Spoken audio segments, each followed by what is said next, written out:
Ladies and gentlemen, the All In Podcast is at it once again, talking about Palantir. I believe this is the third installment of this series we've done on this channel, because every single time that the All In Podcast gets into a unique and intriguing discussion around artificial intelligence and the platforms that will make up the AI revolution, somehow, in some way, implicitly and many times explicitly, they are speaking about Palantir without saying the word Palantir. We've seen it many different times, specifically with Chamath and David Sachs and how they're thinking about what AI is going to be like.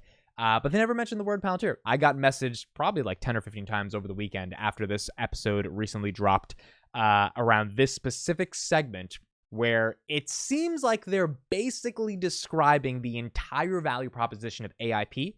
For those that are still confused about the value proposition of AIP, I did an entire podcast with CoachRep about it. That's on my channel, and I put that out on Friday. And if you think AIP is just one of those platforms that's like, it really doesn't matter, it's just one of these things that's like, it's not like NVIDIA stuff when it comes to AI. It's just one of those things that are there. That podcast with CoachRep, I think, kind of puts that to rest in terms of him explaining the value and these guys talking about it. And again, the reason we respect these guys is not because they're billionaires, but because how they've made their wealth has been on the cutting edge of technology trends.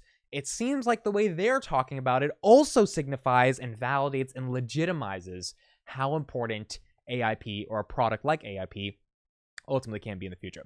So we're going to take a look and listen to them and kind of see what they have to say. Again, if you're a Palantir shareholder or you have anything to do with Palantir, you're probably going to get some goosebumps as you're listening to them talk, because it really just feels like they're talking about AIP. Now, real quick, before we start the video, I have relaunched my Patreon. I used to have a Patreon about a year ago at $5 a month. I've completely changed the model. It's now $1 a month. I don't have any paywalled content because I release a Substack every single day. I release multiple YouTube videos a day for free. All this content is out there. It's for free. I really don't like paywalling any content. I just like talking and giving out all my thoughts as much as I can out to the world, for free, because I just like putting out the content. So there's really no paywalled content you're going to get, no behind the scenes, nothing crazy like that. It's $1 a month, and the reason I'm putting it at $1 a month is because really, if we can get in the next 4 or 5 years, a couple thousand people to subscribe at $1 a month, that means those people actually want to support the channel, and they care about the success and the growth of the channel. And hopefully, $1 a month is not asking too much to support the channel. It's like 80 cents after Stripe and Patreon take their fees. So if you want to support the channel at all, $1 a month, that is going to be the new Patreon. I'm not going to be raising it because I'm never going to really do exclusive content because I don't have the time to do that. And $1 a month, I think, is kind of fair if you want to support the channel and keep the content going. So that is the new Patreon. Is launched in the description. If you want to check it out, please check it out. Let's get into the video. You're describing with custom instructions. That was a feature I think they launched like a month or two ago. A couple weeks. What that is doing is prompt engineering, basically. Yes. It's pre-saving like all that preamble that you would have to put in every single one of your prompts. Yep. Whereas this fine-tuning, as I understand it, is more about fine-tuning the model to improve the model for a certain kind of data, certain kind of output. Right. So the example there would be if you had your email box or you had your Google Docs or you had a repository of all your Slack messages or something in your company, you had your company handbooks or, all of Chamath's letters he writes every year, you could have that uploaded to ChatGPT. It's potentially very powerful, I think, for enterprises. I think the big enterprise use case, the most obvious one, is that every enterprise wants its own internal chatbot. It wants its own internal ChatGPT, where the employees can ask questions and the AI has access to all of the company's information and it understands permissions and privacy. So it only reveals information to people who have the right to see it. So that right there is obviously AIP, right? The entire concept of AIP is this artificial intelligence platform that is using large language models. That's what the quote-unquote chatbot that David Sachs is talking about looks like. It has to be implemented into an enterprise with securities and permissions, the stuff they're about to go more in depth into. But it gives a repository of all the company's data throughout sales, marketing, HR, etc., and allows non-technical employees, which is what CoachRep was talking about, subject matter experts that aren't hard coders, to actually be able to interact with the LLM and derive business intelligence from it. That is exactly what AIP is, and it seems like that's what these guys are saying is very valuable to enterprises. That's kind of a tall order, but I think that's what the market wants. Yeah. They want the ChatGPT for the company intranet. Yes. And so I think there's a lot of people racing to provide that. And there was an interesting tweet by Nathan Benach. Anyway, he just said, bye-bye a bunch of startups. Because I guess a lot of startups were working on. He tweeted this when OpenAI launched their basically ChatGPT for businesses, essentially.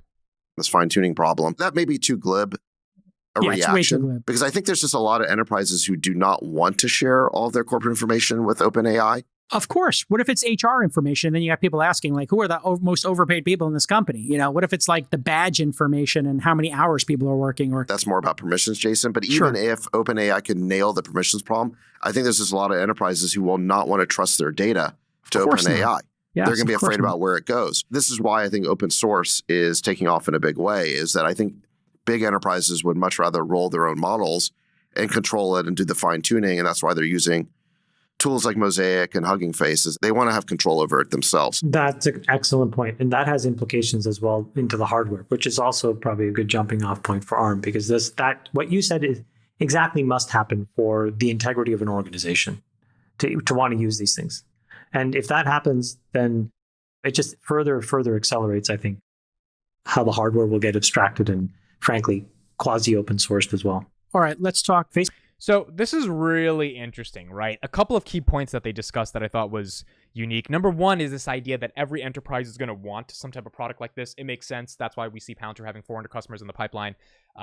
Within 10 weeks of launching, they have 5,000 users growing 50% month over month on a product like this. It's because enterprises want this type of product. When Karp says demand is through the roof and that they're actually getting 12 months worth of calls in 1 month because all these enterprises are looking for these types of products. When Dan Ives comes out and says when he talks to CIOs, the only reference point they have is something like Palantir when it comes to enabling AI within your enterprise, it seems obvious that the demand is there because, as these four guys are talking about, Palantir's product that is enabling LLMs to be securely adopted within enterprises, whether it's Palantir, whether it's another company, companies want that. They need something like that because they're recognizing how generative AI can help them. NVIDIA earnings is another signal from a macro perspective. As an investor, you're trying to put all the pieces together where it's like, that makes a lot of sense as well. It's like, look, NVIDIA earnings also signals that there's so much demand because there's so many GPUs being bought, which means if there's so much training going on off these GPUs, which is the only reason you're buying these GPUs, a lot of that training is going to large language models.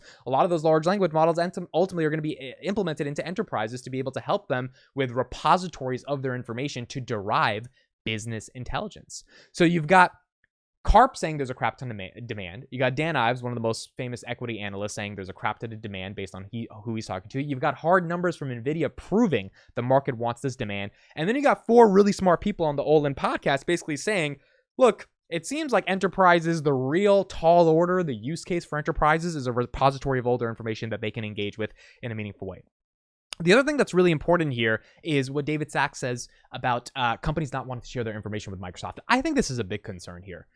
There is a world in which Microsoft simply gets too much power, OpenAI gets too much power, and you're a Fortune 50, Fortune 100, Fortune 500 company, and you're like, I don't know if I want my data going to them. I really don't know if I can trust them. I don't know if if everything is secure, everything has the correct permissions, and even if OpenAI can deal with those concerns, even if those concerns may be a little irrational given the company is doing well and like they're helping with this fine-tuning problem when it comes to implementing LLMs, there still is a massive market for companies that probably don't want to give their data to OpenAI or Microsoft simply based on the fact that they don't trust them, regardless of if it's rational or irrational. And now the same concern can be said for Palantir. Oh, companies don't trust Palantir here and there, but a lot of that is just propaganda, right? A lot of that is just nonsense for Palantir is stealing your data. All that's a lot of that is unfounded, unwarranted. We've seen what OpenAI has done. I mean, literally, OpenAI has scraped the entire internet until 2021,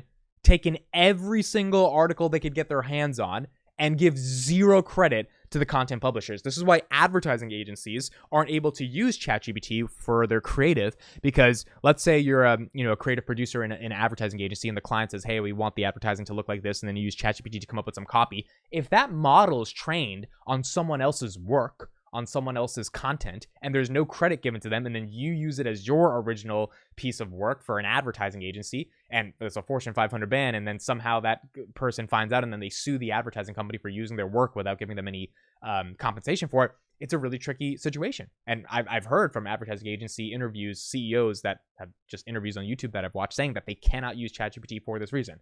And that's just in the advertising space. Then you think of all the other places where you can't use ChatGPT. So the idea that OpenAI scraped the entire internet, gave no credit to the content creators, and basically trained their large language models. This is why Reddit had to shut them down. Twitter had to shut them down. I mean, they were ruthless.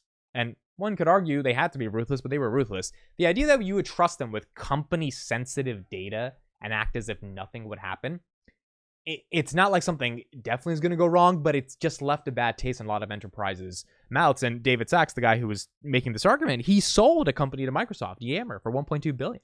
So, I mean, if anyone knows about how enterprises operate or how they think, it would be the guy who ended up building essentially an enterprise social network and sold it for $1 billion to one of the biggest enterprises in the world, which is Microsoft. So I think the concern around companies wanting to have a really secure platform that actually allows them to connect and fine-tune their LLMs and actually implement it into the organization to be able to derive intelligence, that demand is obvious that it's there. And I was even questioning demand over the past couple of months, thinking like, do enterprises really need that?